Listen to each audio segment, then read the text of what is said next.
Sir, ನಮ್ಮ ಮಗುಗೆ ಹಣ್ಣು ತಿನ್ನೋ ವಯಸ್ಸಾ, ಇನ್ನು ಹಾಲು ಕುಡಿಯೋ ವಯಸ್ಸು. ಹೌದಾ? ಹಾ. ಹಾಗಾದ್ರೆ ಇದನ್ನೆಲ್ಲ ಗ್ರೈಂಡ್ ಮಾಡ್ಕೊಂಡು ಬರ್ತೀನಿ.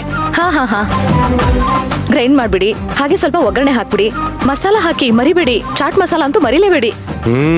ಒಳ್ಳೆ ಟೇಸ್ಟ್ ಸಿಗುತ್ತೆ. ಕರೆಕ್ಟು. ಸಿಗುತ್ತೆ ಸಿಗುತ್ತೆ. ಇದನ್ನ ತಗೊಂಡ್ ಹೋಗಿ ಅಜ್ಜಿ ಹತ್ರ ಹೇಳಿದ್ರೆ ನಿಮ್ಗೂ ಚೆನ್ನಾಗಿ ಸಿಗುತ್ತೆ. ಸರ್, ನೀವು ಒಳ್ಳೆ. ಪಾಪು ನೆತ್ಕೊಳ್ಳಿ, ಅದನ್ನ ಅಲ್ಲಿಡಿ. ಅಲ್ಲಿಡಿ. ನಮ್ ಪಾಪು ಇನ್ನು ಹಣ್ಣೆಲ್ಲ ತಿನ್ಬೇಕು ಅಂತಂದ್ರೆ ಅದಕ್ಕಿನ್ನು 6 ತಿಂಗಳು ಬೇಕು. ಅರ್ಥ ಆಯ್ತಾ? ಹೌದಾ? ಈಗ ಅಜ್ಜಿ ನೀರ್ ಕಾಯ್ಸ್ಕೊಂಡ್ ಕೂತಿದ್ದಾರೆ, ಸ್ನಾನ ಮಾಡಿಸ್ಬೇಕು ಅಂತ. ಪಾಪುನ ಕರ್ಕೊಂಡ್ ಹೋಗಿ ಸ್ನಾನ ಮಾಡಿಸಿ ಕರ್ಕೊಂಡ್ ಬನ್ನಿ. ನಾನು ಅಷ್ಟರಲ್ಲಿ ಬಟ್ಟೆ ರೆಡಿ ಮಾಡ್ತೀನಿ. Okay okay.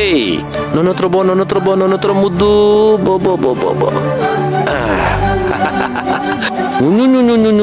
ಬಾ, ಹೋಗಿ ಸ್ನಾನ ಮಾಡೋಣ. ಸ್ನಾನ ಮಾಡ್ಕೊಂಡು ರೆಡಿ ಆಗ್ಬಿಡೋಣ. ಅಯ್ಯೋ, ಇಲ್ಲಿ ನೋಡಿಲಿ, ನಿಮ್ಮಮ್ಮ ಸೊಳ್ಳೆಗೆ ಹೊಗೆ ಹಾಕ್ತಿದ್ದಾಳೆ. ಸರ್, ಸೊಳ್ಳೆಗೆ ಹಾಕಿರೋ ಹೊಗೆ ಅಲ್ಲ ಇದು. ಮತ್ತೆ ಮಗುಗೆ ಸಾಂಬ್ರಾಣಿ ಹೊಗೆ. ಸಾಂಬ್ರಾಣಿ ಏನಕ್ಕೆ? ಸ್ನಾನ ಆದ್ಮೇಲೆ ಚಿಕ್ಕ ಮಕ್ಕಳಿಗೆ ಸಾಂಬ್ರಾಣಿ ಹೊಗೆ ಹಾಕಿದ್ರೆ ಅವಕ್ಕೆ ಶೀತ ಆಗಲ್ಲ. ಕೊಡಿ. ಶೀತ ಎಲ್ಲ ಆಗುತ್ತೆ ಅಂದ್ರೆ ನಾನು ಡಾಕ್ಟರ್ ಹತ್ರ ಕರ್ಕೊಂಡು ಹೋಗ್ತೀನಿ. ಈ ಹೊಗೆ ಎಲ್ಲ ಬೇಡಪ್ಪ, ಕಣ್ಣೂರಿಯುತ್ತೆ ಮಗುಗೆ. ಬೇಡ ಚಿನ್ನಿ. ಸರ್, ಏನೂ ಆಗಲ್ಲ. ಸರ್, ಅಜ್ಜಿನ ಕೇಳಿ, ಅದು ಒಳ್ಳೇದು. ಸರ್, ಅಯ್ಯೋ ದೇವ್ರೆ, ಇವ್ರ ಕೈಲಿ ಮಗುಗೆ ಆರೈಕೆ ಮಾಡಿಸ್ದಾಗೆ ನಾನು. ಸರ್,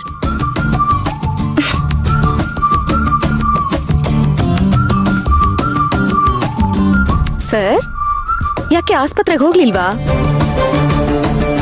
ಅದು ಅಜ್ಜಿ ಉಗಿದ್ರಾ? ಅದಕ್ಕೆ ಹೇಳಿದ್ದು, ಹೆಂಗಸರಿಗೆ ಮಕ್ಕಳಿಗೆ ಹೇಗೆ ಆರೈಕೆ ಮಾಡೋದು ಅಂತ ಗೊತ್ತಿರುತ್ತೆ. ಕೊಡಿ ಇಲ್ಲಿ.